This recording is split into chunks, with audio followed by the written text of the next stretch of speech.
आपल्या भारतीय वैदिक सनातन परंपरेत काही दिवस असे असतात की लोक म्हणतात हा सर्वसिद्ध मुहूर्त दिवस आहे. या दिवशी कोणतेही काम केले तर आपल्याला यश नक्कीच मिळणार. ते दिवस आहेत गुढीपाडवा, अक्षय तृतीया, विजयादशमी आणि दिवाळीचा पाडवा म्हणजेच कार्तिक शुद्ध प्रतिपदा हा अर्धा मुहूर्त.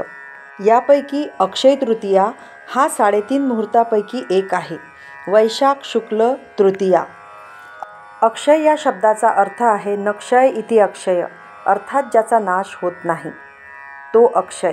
लहानपणापासून आपण घरातील वडीलधाऱ्या मंडळींकडून अक्षय तृतीयेबद्दल ऐकत असतो की तृतीया दिवशी आपण जे काही शुभकार्य करू, जसे दान, पितृपूजा, देवांची भक्ती, समाजकार्य, कुणाला मदत, जे काही कर्म आपण करू त्या सर्व कर्माचे जे फळ आहे त्याचा नाश होणार नाही.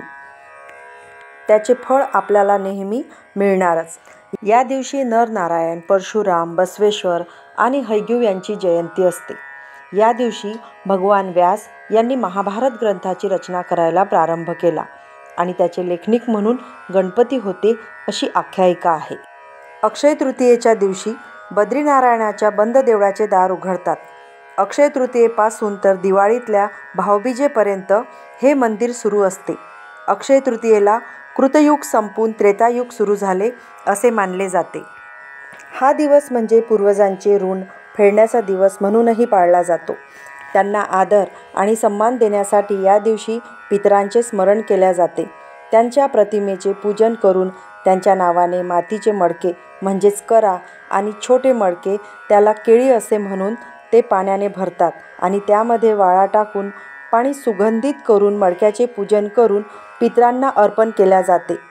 पळसाच्या पानांच्या पत्राळीवर द्रोणांमध्ये कैरीचे पन्हे, चिंचवणी, पापड, कुरड्या, जवस, शेंगदाणे आणि तीळ, काकडी, चणाडाळ यापासून वेगवेगळ्या चटण्या पानात वाढल्या जातात. कोहळ्याची, भेंडीची आणि गवाराच्या शेंगांची भाजी याचा विशेष मान या दिवशी आहे.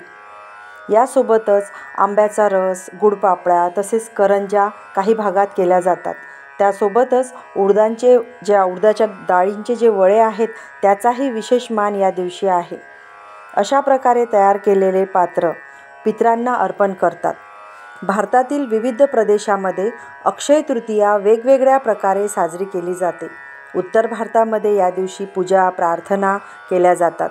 परशुराम जन्मोत्सव साजरा करतात.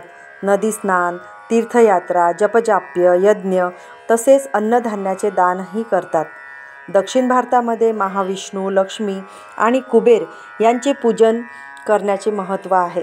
तर पश्चिम बंगालमध्ये व्यापारी वर्गामध्ये अक्षय तृतीया महत्त्वाची मानली जाते. हालकटा या नावाने गणपती आणि लक्ष्मीची विशेष पूजा केली जाते. राजस्थानमध्ये या शुभ मुहूर्ताला आखातीज असे म्हणतात. तर महाराष्ट्रात खानदेशामध्ये अक्षय तृतीयेच्या सणाला आखाजी असे म्हणतात. तिथे दिवाळीसारखा या सणाचे महत्त्व आहे आणि त्या पद्धतीने तो साजराही केला जातो. तिथे पितृपात्रामध्ये सांजोरी नावाचा पदार्थाला विशेष मान आहे. आपल्या सर्वांच्या जीवनामध्ये आपल्याला साधनसंपत्ती पाहिजे असते. कुणाला वाटतं आपल्याकडे पैसा नाही, तर कुणाला आरोग्याची समस्या, तर कुणाला समाजामध्ये मानसन्मान पाहिजे असतो. यश, मानसन्मान, आरोग्य, आनंद जीवनात जर आपल्याला हवे असेल तर लौकिक अथवा यंत्रमंत्रासारखे अलौकिक उपाय करण्याचा श्रेष्ठ कुठला दिवस असेल तर अक्षय तृतीया. आपल्या सर्वांच्या जीवनामध्ये खूप अडचणी असतात.